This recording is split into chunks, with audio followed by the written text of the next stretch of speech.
Help, stuur ik nou wel of geen bericht met Valentijn naar mijn soulmate, mijn tweelingziel, mijn geliefde?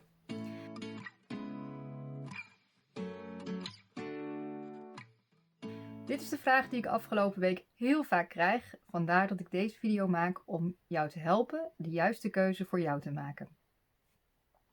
Ik heb daarom ook een poll gehouden op dit kanaal en 25% zegt: het is gewoon maar een commerciële dag waar je natuurlijk niets aan doet. Maar ja, weet je, kerst is natuurlijk ook commercieel. En in september zijn er al pepernoten. Nu liggen de paaseieren al in de winkel.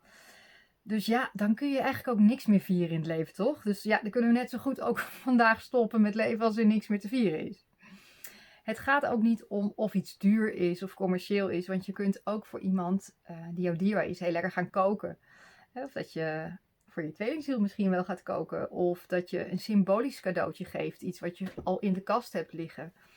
En dus het hoeft helemaal niet duur te zijn. En nou ja, commercieel, je zou het de winkelier natuurlijk ook kunnen gunnen. En er is overvloed. Dus gun die winkelier iets als je wel iets wilt kopen voor iemand. 35% die is het daarmee eens en die zegt: Valentijn is gewoon echt een supermooie gelegenheid om samen de liefde te vieren. Nou, het zijn waarschijnlijk net van die romantici als ik. Dan heb je nog 20% en die zegt: iemand om wie je geeft te verrassen met een kaartje. Nou, dat is toch ook zo, want het is een kleine moeite en vaak levert het gewoon heel veel plezier op.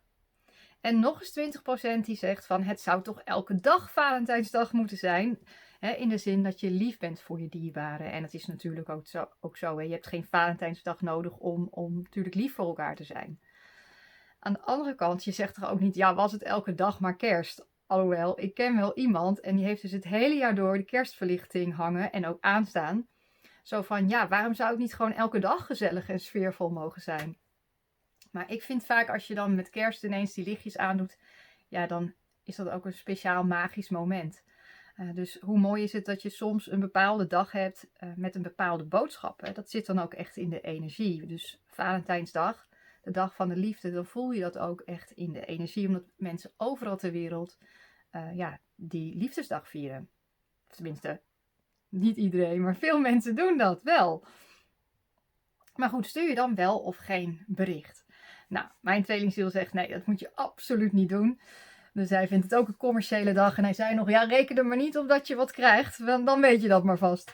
En heel veel mannen die hebben die mening. Dus ja, waarom zou je dan je tweelingziel wat sturen als het ook niet gewaardeerd wordt? Dan is het misschien veel leuker om iets voor jezelf te kopen. Of voor een vriendin die jou het afgelopen jaar heel erg gesteund heeft op deze Twin Soul Journey.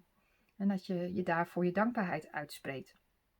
Aan de andere kant, stiekem vinden mensen aandacht toch wel heel erg leuk. Dus ja, in dat kader zou je het ook gewoon wel kunnen doen. En ik heb dat wel eens gedaan, maar verwacht ook niks terug. Want je stuurt iets en ook al stuur je dat anoniem. Jouw tweelingziel weet echt wel dat het van jou is. En dan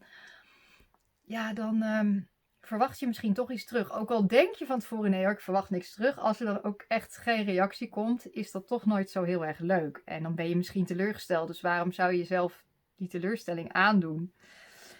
Dan kun je het beter geven aan iemand die jou op dit moment echt heel erg steunt en waardeert en helpt.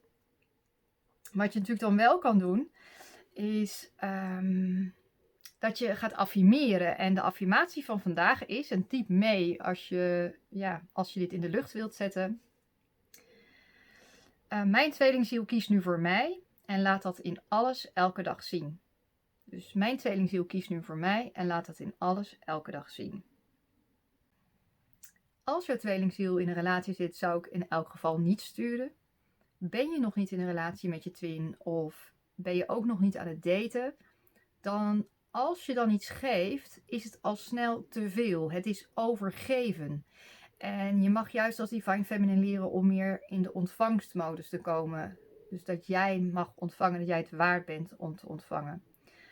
Dus dan raad ik je aan om dus niks te sturen, wel die affirmatie te doen.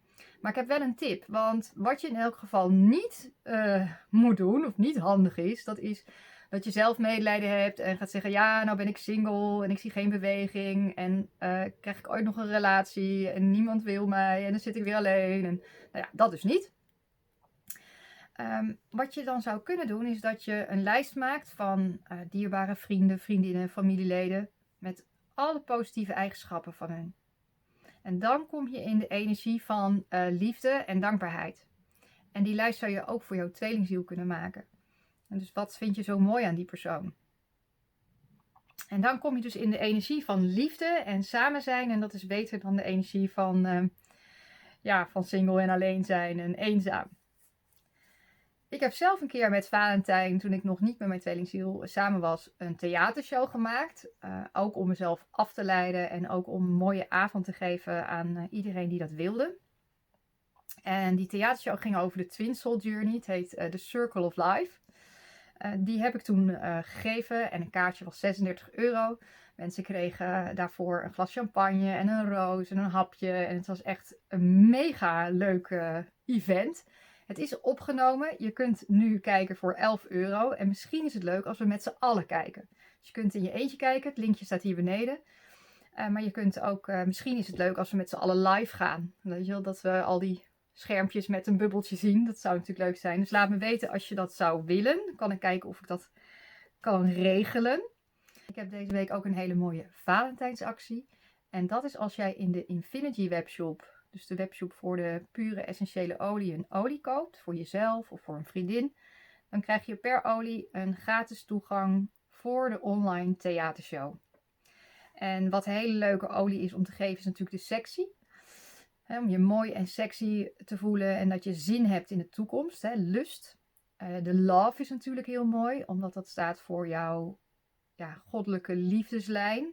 En voor heel veel levensenergie. Dat is een mooie olie.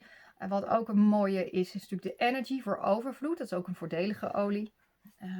Dus ja, er zijn genoeg. De happy oil is natuurlijk echt ook geweldig om happy te zijn. Mijn grote droom is dat we met het kanaal doorgroeien naar 10.000 mensen. Want wat mij echt leuk lijkt is als we met z'n allen een live show kunnen doen in Carré. En dat is best een grote zaal, dus dat zou nu nog niet kunnen. Maar ik hoop in de toekomst wel. En wie weet dan een keer een show met Valentijn. En dus ga dromen over jouw Valentijn. En ga aan de slag met de affirmaties. En ja, ik hoop dat deze video jou heeft geholpen om een keuze te maken. Of je wel of niet iets gaat sturen met Valentijn. En let me know wat het is geworden. En kom daarna ook terug bij deze video om te laten weten hoe dat is afgelopen. Bye bye!